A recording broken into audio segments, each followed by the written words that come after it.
Okay, so here's something interesting, especially for all the young guys watching that are into cars and fast cars and stuff. What do you do for a job?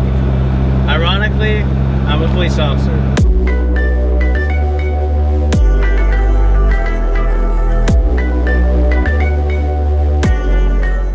Well, what's up, people?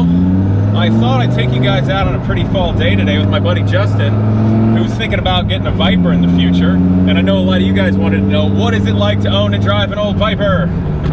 So we're gonna find out. But what made you want to get a Viper, man? You know, since I was a little boy, I think I had it up on the wall and played with the little Matchbox cars, Hot Wheels. Yeah. In this exact color, so.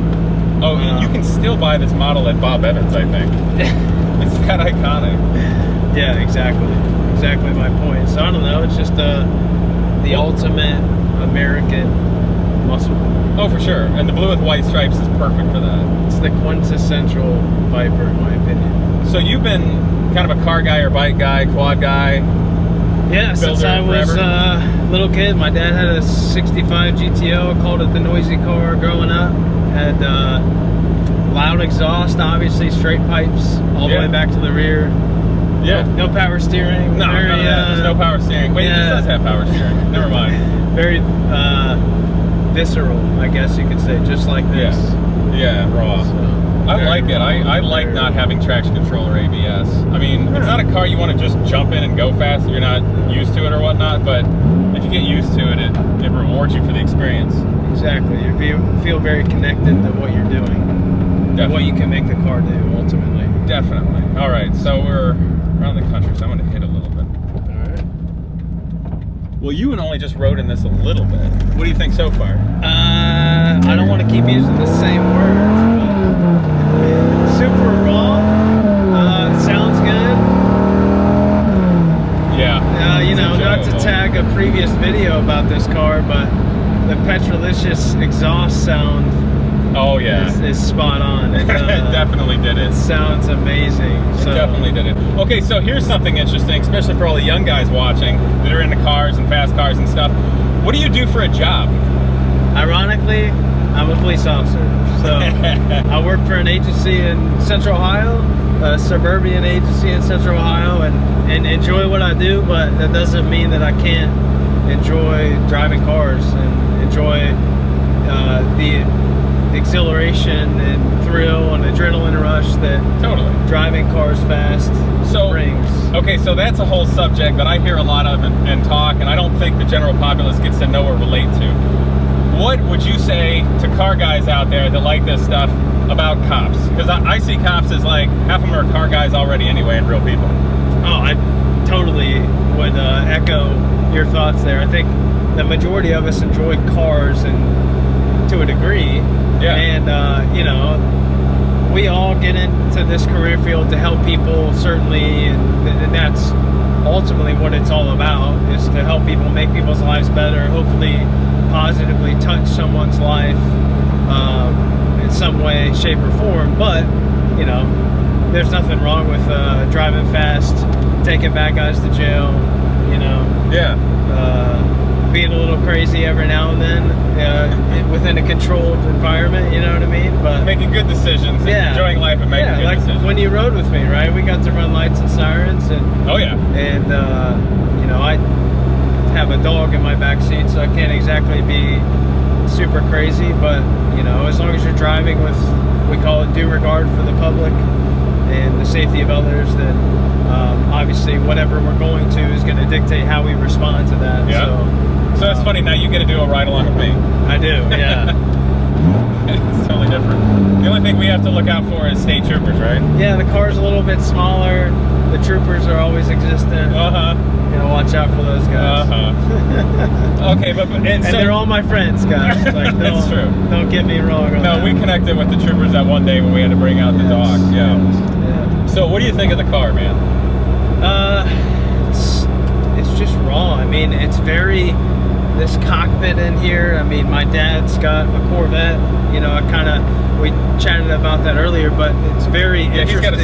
He's got a C7, really nice Grand Sport. So it's interesting to see how this is very much set up like a P-51 Mustang or something. It's like an old school fighter plane. much, yeah. I mean, I wouldn't, it might even be more narrow than a Corvette, but it's interesting how it's laid out. There's almost like you're this snug in it, but it's roomy. Yeah, but there's a semicircle in front of you. The gauges are tilted towards the driver. Super big center console. I don't think a big dude's having much fun in here. Not as much. You can adjust the pedals forwards and back. That's kind of nice. Yeah, I hear that's a great thing. I adjust them once and then that's it, basically. Unless you change Can you it. adjust the seat? Yeah, I can, you know, make it tilt and stuff and go forwards and back. So that's saying something for what, 97, 98? I don't know. I think that's what every car has. You know, it's got inflatable, like, airbags with a doctor's sphygmometer bulb type thing for your lumbar. Yeah, of course that leaks and doesn't work anymore, though. Well, you know. Nor does the air conditioning. But those are the things we like about cars, right? So I grew up in a muscle car that had no AC. It had this little triangle window that you'd open up. Those were fun, though. Yeah. They worked surprisingly well. Oh, yeah. But, you know, still begged to go out on it in a 90-degree day when I knew it was going to overheat and we could only drive it a couple miles. But, you know, that's what really formed my opinion with cars. True. And then went from there to a buddy of mine, my best buddy's dad, ran a car dealership up in Marion, Ohio. Yeah. And so he always drove on Corvettes and stuff, and my dad was his best friend as well, so we, you know, got to drive the Z06s on the weekends or whatever. Oh, yeah. It's got a good sound, and like the V10. More than the V8. Like, I've had Corvettes. They're good fun, they sound great, but yes, there's just something different about it. And it's like, you know, you start talking about the V10, like Lamborghinis or the R8 or whatever, and that's a totally different sound. So it's just amazing to me the difference in sound you can get between all these automakers and what makes this completely American, right? Yeah, and the thing I like about this car and living with it is, so the V10, it rumbles, right? It rumbles like an old muscle car, kind of lopes at idle, down low. But when you get up higher in the RPM range, it starts to kind of make a note. Yes. And like, it's still like rugged and a little bit coarse, but it actually sings a little bit more. Yeah, like whines out a little bit. Yeah. And the Petrolicious video was good at showing that. It's got that nasty snarl, but also kind of that note up high. It does. Yeah. It's very unique. So what are your other choices? What are your other cars you're looking at? The R8, V10. I mean, I feel like you get a bit of a bargain Lamborghini out of that with a little bit more creature comforts on the inside. Yeah, you can drive more daily. It's more of a daily supercar, if you want to call it that. Obviously, depending on what, if you go with the gated manual or the e-gear, you know, people argue two different ways. I feel like the earlier R8s were like 525 horsepower or something like that. Yes. And even with the e-gear, there's such a rudimentary transmission compared to the dual clutches and PDKs of now. And you know, you still felt like you were doing something even with the e-gear. Yeah. And, you know, because it's a single clutch, I'm pretty sure. Quick, but it's a little more brutal. YouTube, somebody's going to comment that it's not. But either way, you know, it felt like you were doing something. It actually felt really cool. The one in particular that I drove. Well, the thing I love about the R8s, especially the early ones, I love the gated shifter, you know, like the Italians did. But I love how intuitive the whole car is to drive. Yes. No, completely. And, you know, for a wife, you know, maybe that would be a little bit better on the inside. But so the Viper, the R8, I think you get a lot of value out of an NSX, a new, either first gen NSX or the first gen ones went way up in price though. Yeah, they have. That's why I'm kind of like insane. But the new ones are not selling as well as they should. Oh, they're not? No. Okay. So I might be able to score one of those in a couple years. Now, I don't know if there's enough in that for me, because I really value that note of the V10, like we already talked about. So the exhaust is a huge deal for me. Well, obviously, the other thing is, how raw of a car do you want? Right. Like, how much are you going to drive in nasty traffic? Because if you're going to, if you're only going to drive at certain times, they're all going to be fun. But if you want something to just be nasty, and it's like, it'll be great if you get it, but it'll try to bite you if you're lazy. You know what I mean? What do you think about a GTR? A A Nissan GTR? Yeah. Like the newest ones? Newest ones. I Honestly? can't afford like a 2011. I mean, I can't afford like a 13 to 17. So Yeah. like the 08 to 13. I'm gonna make people mad right now.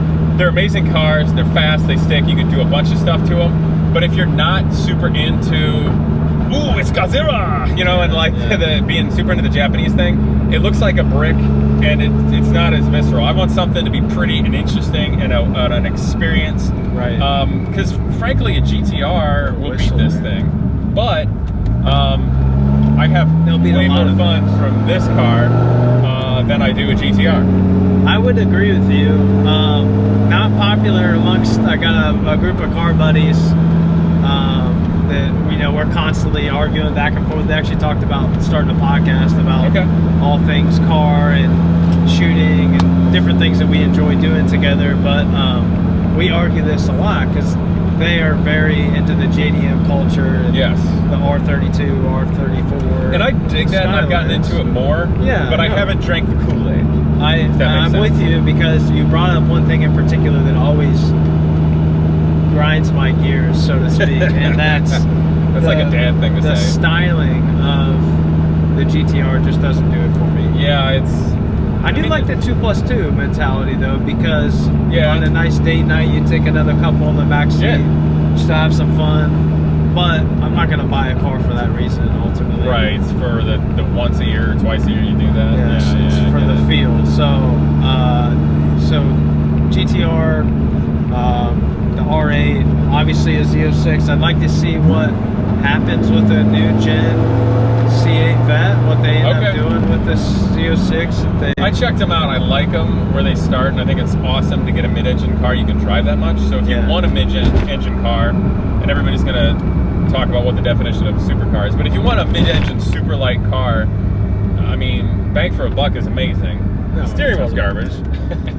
But that's what I hear. Yeah, right. You know, you can mod it and whatnot. But I might have to come out with a dissenting opinion. when they come out. But no, one of my good buddies is getting one, so I can't wait for his order to come in and check it out. Totally. I don't know if he'll let me drive it though. He says that I drive things crazy, but you know, I try to be respectful, and that if we want to bring it back to the police thing. I will say this though. So the Viper, if you want to drive, for anybody out there that wants to drive aggressive, you need to drive a Viper a lot and be really cool with your wits if you're going to drive it aggressive, because there's nothing to save your ass. Well, it's funny you say that, because I've been on a crash with a Viper, ironically, where the gentleman did not live, and the bad rap that these cars get is unnecessary. I mean, I can't speak to his driving prowess prior to, or training or anything like that. Decision making or whatever. You know, it's ultimately, yes, you know, crashes occur all the time in Teslas and Honda Accords and everything else, but these cars get a bad rap, and it's not the car, it's the driver, just like other things in life. It's not the gun, it's the person holding it. It's like a firearm accident. Yeah, so you know what? If you learn how to drive any car for that matter, I would I would recommend going out, and this is even for my line of work, you know, the people that just come fresh out of the academy and all they do is drive like normal human beings all their life. Well, driving really fast and turning on your lights doesn't necessarily make you a better driver all of a sudden. Right. You know, going to these schools that we get afforded to us, luckily, you know, will make you a better driver and make you see things that people don't see, whether it's not braking in a straight or hitting apexes or whatever that you would think is just for racing. It's not. It can be for daily driving, avoiding accidents, and just being a better driver. So with a Viper and sports cars like this with no aids and things that are fast, and looking at, are they safe, do they bite you, that sort of thing. So obviously you have a police background, but Air Force as well and military. Yeah, so what I was, in that regard, in the question, would you say that having a car, supercar, sports car, motorcycle, etc., is a lot like being a smart, safe, responsible firearm owner and shooter, in the sense that you you have to have that always healthy respect, but not necessarily a fear of it. You have to be able to utilize it the way they should be, and respect it at all times, and make good decisions. Yeah, for sure. I mean, just like you said, just bringing it back to firearm ownership or anything for that matter that can jump up and bite you, for lack of a better word. If you don't respect what you've been given, then where are we? I guess ultimately it's going to bite you. It's in some way, shape, or form. If you don't invest the money to go out and get with somebody like you or whatever and do a driving school or take it to a parking lot and maybe go to an autocross event where it's just cones, it's not a person on a sidewalk, you know. And then just temper your excitement on the street with good decisions. Yeah, which is funny. I can't tell you the amount of crashes I've taken where the quintessential Corvette owners taking it a little too far and jumped a curb. And of course, now that I own a Corvette with my dad, it's a little, I don't want to be that guy, but it happens, and not just with Corvettes or Vipers, but anything that somebody can ultimately jump into and take it a little bit too far. Totally. So, so what do you think of the Viper, man? What's your experience? What would you tell people this experience is like? I'd buy one. Why would you buy one? There's a lot of different factors to it for me. Because we're just driving around normally. I mean, I mean, you can totally daily this, by the way. I mean, there's just so much you can do. Not snow. Snow's like... Yeah, okay. Well, maybe in California or Florida or something. You might want some AC, but... But I'm sorry, you were saying that. No, it's just... I feel like it's a very usable supercar, or... I mean, this is a supercar. There's no... You can't... I have magazine covers from the 90s. Exactly, that's what I mean. Supercar. Okay, so if anybody wants to argue it, go argue with the 90s. Yeah, so there's your tagline. But it just... You can't get around this feel. I mean... Well, the nice thing is because it's simple, and because it's bare bones in that regard, and it's no replacement for displacement, it's not overly stressed. So if you can actually just work on a reasonable car and maintain it, you can own this for a long time and enjoy it. And I feel like these modern cars... 91,000 miles. Yeah, so with all these modern cars with the stupid amount of electronics, if it starts glitching out or things happen, you're not going to work on that. You're screwed. You know? Yeah, and it just... There's so much to be said for a car like this, a car like Corvettes, a car like a lot of what we have to choose from that's going on the open market, the used category, that's getting to be somewhat affordable for normal people like myself. And it's like, you know what, you can have a car, you can turn heads, people stop walking on the sidewalk and look at you, but that doesn't... Oh, who cares? That doesn't mean anything to me. I don't... Oh, actually, we had a kind of a negative aspect to that today. We dropped off those motorcycle wheels. You used to be my friend. Yeah, this dude comes out, motorcycle guy, I like the guy a lot. He sees me as a bike guy and a builder, working on old stuff and stuff that's been wrecked. And then I show up in this, and you know, it's dirty. He comes out, and we had a smile on his face, but he's like, man, I used to like you. And I'm like, you don't like me now? Yeah. So, I mean, on that note, I think I've thought about that, because if I own, especially with what I do for a living, if I end up owning an R8 or something that people perceive as a crazy... See, the R8's a little too exotic. People see that as expensive. It is exotic, but my thought is, if I want to own this as something that I've aspired to in life, then how am I going to react to that positively to make that person... I don't care if they like me, but make that person a good representative. Yes, for that world. And that, to me, is, okay, man, well, you know, you want to come take a ride in it with me? Because we all perceive these Lamborghini owners and McLaren owners or whatever as these stuck-up snobs, and I've found that to be quite the opposite. Matter of fact, one of my mentors is runs a car dealership in Columbus and owns all these cars, and will let anybody come and sit in these cars. He unlocks every car in the showroom so you can sit in. So, I mean, is that perception reality, or are we just placing that on people that drive these cars? Our cultural norms do a lot for messing with things. I've driven this thing like daily for a long time, and I just don't pay attention to that interaction. I just drive my car. And if somebody looks, or if somebody thinks they don't know about it, and they just think I'm some rich jerk and whatever, blah, blah, blah, stereotype here, there, and the other thing, I don't care, because the people that see it or like it are interested, and it's never affected my life in any realistic way. And that's how you have to approach it. If you're going to enjoy a car experience for what it is, then whether that's a 67 Nova or a Honda S2000 or a Miata or a Scion You know, any like the FRS chassis, I've heard a lot of good things about on the track. I mean, people are gonna hate on everything, right? My buddy just bought a Civic Type R. What these people hate on his car when he comes to work, you know, especially in my profession. A lot of Type A's. Yeah, a lot of Type A's. Well, so I feel like that's funny for all of us to know. Yeah, well, no, but they're like, oh, what are you gonna do? Like fly away next time? Like, what's this giant wing on the back for? Like, you know what I mean? Which it's to each his own. Like, why don't you just let the next dude enjoy his life? And if that makes him happy, which if you haven't driven a Civic Type R, maybe go drive one and understand why they're so sweet. Also ask me why I got one sideways and roundabout, but I don't know about that. Yeah, but I feel like you, above frankly lots of people, the general populace, have to be an understanding person of lots of different people, so you're good at looking at things like that. Yeah, no, and that's other people. For sure. Yeah, I mean, because you know how car guys are. They like to have their one-up each other, car wars and one-upmanship and gloves. And well, and so I think healthy, argumentative, like back and banter, if you will, about what car's best and stuff is ultimately fun. Yeah. But yeah, I mean, you've got to appreciate. Here's something. Okay, so we're driving along the Viper, checking out people like that. But okay, so you're a cop. What? I have been a car guy for a long time before I had any cop buddies, right? Yeah. And I just found that if I interacted with an officer, they're people too. And if you're just cool and treat them like a person, and you're a respectful person, and you're not trying to be a big problem, and you don't have some weird like angst around them, you're just like, hey man, here's what I'm doing. They're cool.